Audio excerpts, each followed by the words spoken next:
Hi everyone, it's Tom Logan back with another video for you, and today we have a rather compact case for us all to take a look at, and this is the Coolermaster NC100.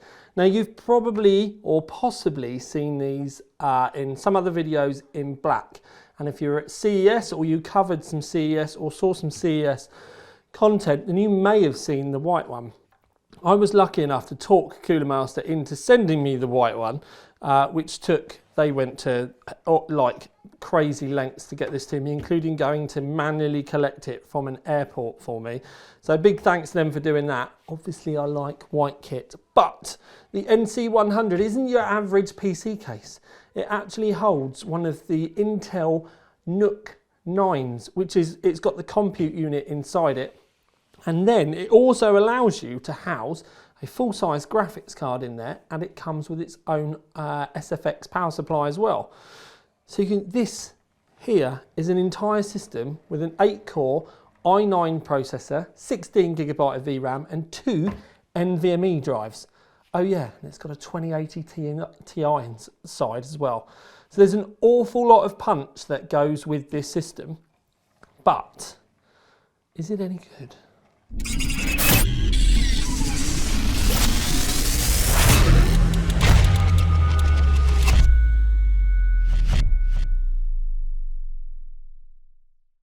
Okay, so first things first, the compute unit itself. Mine came in a very brown box because it was technically pre-production, but you can see it's actually quite small. I'm going to show you it up against a graphics card in a bit, but it really is very tiny. You can see around the back there you get 4 USB 3s, 2 gigabit Ethernets, you've got a HDMI in the back, and then 2 Thunderbolt ports, which the Thunderbolt ports will come in handy for something I'm going to show you later on, for actually powering an aftermarket monitor, little mobile one. And the one I have is a i9-9980HK processor with 16 mega cache, and it goes up to 5 gigahertz. 8 cores, 16 threads because it's hyper-threaded. The base frequency is 2.4 gigahertz with a max turbo frequency of a mind-boggling 5 gigahertz. When we look at the cooler itself, you can see there's just a single fan there. It looks like a single small laptop fan, and that's pretty much what it is. Looking through the holes, you can see there the very slim heatsink array there. Large surface area though, but that does pretty much cool the entire unit. You can see here up against the 1080 Ti that the 1080 Ti is longer, but then when we stand the cards up, you can see that the compute unit itself stands a bit taller.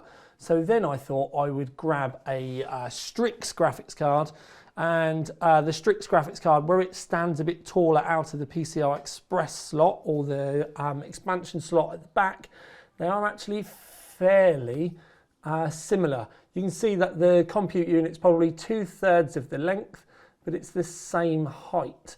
And it was this height that then made me think about the 2080 Ti later on, which is the graphics card I ended up using for the testing for the main review. Looking around the back of the graphics card, there are 4 screws, and they are the 4 screws that you need to remove if you'd like to have a look under the hood. But you're going to need to do that anyway, because you do need to do some assembly if you just buy the compute. Removing the shroud, you can see at the top that there are 2 NVMe slots. I actually got sent an Optane H10 with mine, so I coupled that up with a Corsair MP510 NVMe card. So I ran the MP510 alongside the Optane, and then I also plumped in 2 lots of Vengeance SODIMM, because there are 2 expansion slots there, so we had a total of 16 gigabyte of DRAM on the board. It does support up to 100mm max length, but the included power supply is a Coolermaster V Gold SFX 650 watt, which is ample to drive the 2080 Ti that I spoke to you about before. You can see the two expansion slots there. They're PCI Express slots, essentially. You can see the power connector there as well. And that's just a board to be able to connect the graphics card to the compute unit with a little bit of extra power. The graphics card and the compute unit both have PCI Express power connectors, and they actually come in the box. The power supply connectors, they just are normal, generic, all black cabled, but they're extra short, which is really nice. The included power connectors are a 4+4 pin EPS. Then you've got a 10 pin 12 volt. Then you've got a 6+2 pin PCI Express, and there's a pair of those. And then you also get the SATA power connector.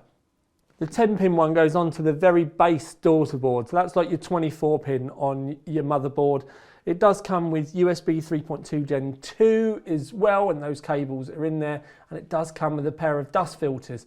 One of the dust filters for the bottom, one of the dust filters for the top. Here you can see the extra ducting that you get to help the NUC itself breathe. And it's literally just a plastic shroud to be able to aid airflow to be sucked up from the bottom of the case. There is no fan in the bottom, there is no forced airflow, but it does just help the NUC not pull hot heat away from the back of the graphics card and instead get a cool airflow from the bottom of the case. It might be an interesting mod for someone to do at home to try and get an active fan to help maybe force a little bit more airflow up from the bottom. But as you can see in the B-roll, it's a bit fiddly to be able to get everything in, because in reality it would have been a lot easier if I'd taken the power supply itself out. But where the case is so compact, they've kind of got rid of every possible little bit of room. So you just have to take a little bit of time, pull a few more screws out, as you can see that I'm doing, and it does just help you get the few extra millimeters to be able to get everything in. Now, they did say the 2080 Ti shouldn't fit in the case, but like I said, once you've got used to getting everything in there, and if you are careful, it is possible to be able to squeeze that big old girl in there. And I'd say the 2080 Ti Strix is one of the fatter ones. It's got a lot of extra height, it's got a lot of extra length, but you can, if you're careful, squeeze it in there. Now obviously that's a mega amount of money to spend on a graphics card, so treating it like I am in the video to get it in there may be a bit daunting, but at least you know I've done it and it will fit. And you can also see the thought process that I went through trying to work out if I could squeeze it in there, and with a little bit of jiggery pokery and maybe a little bit of lubrication as well, you will be able to get it into the case. Now here's another usage point. We've got the NUC, but what happens if you want to take it to a LAN? And the option could be this little MSI portable screen. I reviewed it recently. I will put the link underneath for you so that you can go and take a look. But if you were going to a LAN, or this was the sort of thing that you might be transporting to and from work or friend's house, or maybe your girlfriend's house because she falls asleep early, then you could actually use the top of the NC100 as kind of your monitor stand. And then you put this little screen, and it's a 1080p IPS screen. You do need to turn the brightness on it up though. You need to make sure that you use the Thunderbolt port or a USB Type-C to power it, and then you've also got a mini HDMI to HDMI cable. But with that, you've got 1080p IPS gaming at 144 Hz, and then you've only really got to worry about your keyboard and your mouse and how you're going to set it up. But it can fit in a really tiny footprint, which is epic for that portable side of it. It will all easily fit in a rucksack, and you've just brought yourself a 144 Hz monitor and a 2080 Ti system in a rucksack. Now, performance-wise, obviously you've seen the hardware that's gone inside. We've got the i9 compute unit, we've got the NVMe's, we've got 16 gigabyte of DRAM, that was 2666 megahertz, and we've got a 2080 Ti, so we've got plenty to flood things through. And I can tell you that the CPU with the fans on performance went up to 82 degrees. Now, you do need to remember that's the compute unit at that point, and that was with the fan settings to performance. Now the fans get their fan feed from the compute unit itself, but anyway, 82 degrees would be warm for a desktop, but for a laptop, not so bad. And you also need to remember that there's no really direct airflow And these fans on the top aren't particularly doing anything other than exhausting the hot air, because the compute unit has to draw in its cold air from the bottom. But anyway, nevertheless, GPU, where there's a massive vent on the side of it, 68 degrees. Little bit warmer than it would have been if it was in a normal, fairly decently airflowed case. But at the end of the day, it's only getting cool air from one side, and then the other side is kind of semi-insulated. So I think it's actually done fairly well there. When we come to performance though, little thing like this, I don't necessarily think that people are going to be running massive amounts of Blender. But to stress it out, it's my job. And how does it do performance-wise? If you have a look, it actually comes just above a Ryzen 5 3600 and goes below about a 9700K in reality. Now you also need to remember they are desktop parts, and they would have had extremely good cooling, because on both of those CPUs I would have been running a 360mm AIO. So I think that kind of does say that, you know, this is actually doing quite well. Cinebench as well. Again, if you have a look, it's around the 3600 mark, but in this graph you can see that it's gone above the 9700K, and then you're looking, it sits in between the 3600 and a 3700X. Again, very decent performance considering we're really talking about laptop kind of componentry. And then when you look at gaming, which is what I think most of you are going to end up doing with this, normal kind of browsing tasks, and maybe gaming, depending on the graphics card that you input, is going to depend whether it's intensive gaming or whether you're just a casual gamer. So that's going to be for you to decide. But with a 2080 Ti, you can see that again, it falls in between just below the 3700X, again desktop part, and goes above the 9600K and just in front of the 3600. Now I would say the reason why it's in front of the 3600 is probably that it was running a slightly better boost. I did do a sustained Blender run with this, and at the end of the Blender run it was still running at around 3.8 gigahertz, so it had backed itself right off. For most tasks, until the heat starts to get in, or it has been running for a considerable amount of time, it floats around the 3.8 to 4 gigahertz mark, which is actually quite good, again, considering the size. One thing I would say though is I did try XTU to try overclocking it or to try and get the boosts better. I would say at that point though, it is thermally limited, and it doesn't matter whether you turn the fans on absolutely nuts or the case fans on nuts, you end up getting to the point where it's just not really getting enough power, and it's either downclocking. It scores actually when you start messing around with XTU can go down really quickly. It may look like the gigahertz or the processor speed is running a bit quicker, but you need to keep an eye on the actual benchmark numbers at the end of it. So for argument's sake, something like Cinebench, which you can run quite easily, you'll see that the scores can go down when you start playing around with it too much. So in the end, I just was trying to go backwards rather than forwards and actually reduce power limits and stuff in case it didn't need so much. And with that, what I ended up doing was reducing temperatures a little bit, and it did give me a little bit more sustained boost, but it doesn't really make a massive amount of difference. It's definitely something I would like to explore, maybe using better thermal pads on the heatsink for the CPU, or going down that route looking for slightly better cooling.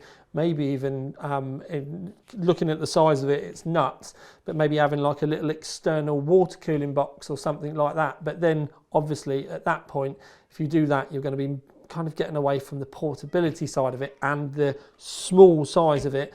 But you could easily turn it into some Frankenstein monster with a reservoir and a little mini twin 80mm radiator or something from AlphaCool.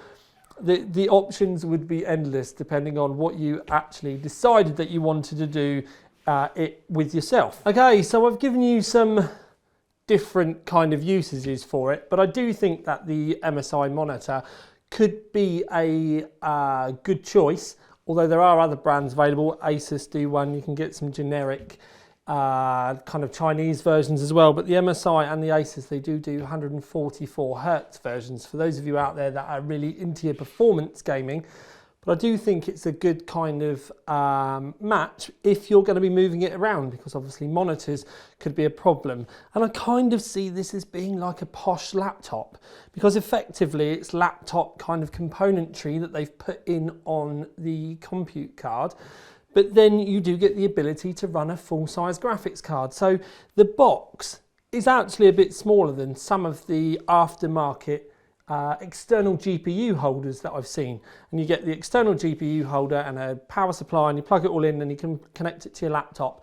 And this kind of cleans all those kind of things up and puts it all in one box. So sure, for a LAN or for someone that wants to move it around, it's not going to be as easy to transport as a normal laptop, but you do also then have the upgradability side of it as well. So you can just swap the graphics card out completely without any issue. You can upgrade the compute box later on as well. Now, obviously I've got the i9, but you might start on one of the lower end models and then upgrade later on and end up buying the i9 one. So it gives you the kind of possibilities there. One thing I would say is front room sort of gaming and that sort of thing, it will be absolutely fine. And also if you're going to be running it in a bedroom as a very, very compact unit, it will form well. If you're going to be running it overnight, running things like intensive things, so you were doing a big render or something like that, it might get a bit noisy. The fans can kind of kick in because the CPU will inherently get warm, and you do have to think about it as being like a big laptop rather than a PC when it comes to that, because the cooling on the compute card is very laptop-esque, but it does do well in this. The other thing to keep in mind with this is, as I've already said, technically the Strix shouldn't fit. It's the biggest Strix that you can get. It does fit, and the temperatures are pretty good as well. Because it's sat right on the side of this grill, you don't have to worry about it being fed by any warm air or anything like that. And then the graphics card just pulls its own air in from outside, and it's just the back of the graphics card where it doesn't get a great deal of airflow, because obviously you've only got the two from the top pulling up through. That is where the slight temperature increase comes from. But beyond that, white NC100, obviously I like it because it's white, and there weren't very many of them as well, and I do thank Coolermaster for going to all the effort to get me one of these sent over, because it did get sent over from the factory in Asia, and then one of the Coolermaster reps had to go and pick it up from an airport because it didn't get sent via normal stuff. So they went to immense levels to get me this one, and I do thank them for it. And I have actually really enjoyed testing and playing with it. And if you're thinking about getting the NUC compute unit and you're looking for a decent, well-made, good quality case to be able to put it in, the power supply doesn't make any noise. The only thing I would say is you do need to go careful with that little duct that goes in the bottom to help the compute unit pull air up through.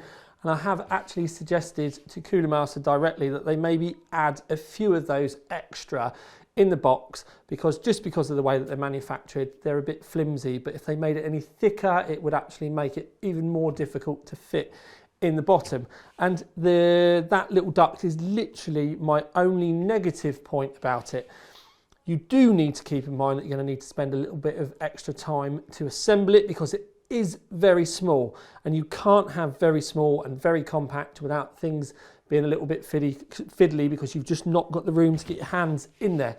As long as you're keeping that in mind, and you keep the other points I've said in mind, it's a cracking little unit, and I don't think it would look out of place in any modern front room bedroom, or it'd certainly stand out at a LAN with a monitor on the top, wouldn't it?